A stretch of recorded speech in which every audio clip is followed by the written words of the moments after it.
জানেন আমরা নির্বাচিত হওয়ার আগে আপনাদের এই এলাকায় একটা বড় সমস্যা ছিল। এই কি বলে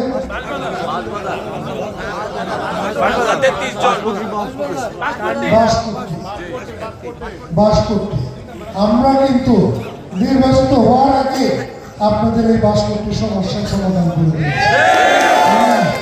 কারণ বাংলাদেশ জাতীয়তাবাদী দল একটা ব্যবসা বাদ করতে, ব্যবসায়ীরা যদি এই দেশে না বাঁচতে পারে এই দেশ বাঁচবে না। আপনারা জানেন ব্যবসায়ীরা আছে এই দেশের মানে মানে আমি বলি ব্লাড, একটা দেশের ব্লাড হলো ব্যবসায়ীরা।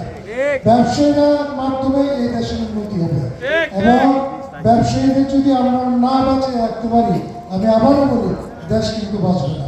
আপনাদের সুবিধার্থে যখন যেটা প্রয়োজন আমরা আপনাদের পাশে থাকবো, এইটুকু আমরা আশ্বাস দিতে পারি।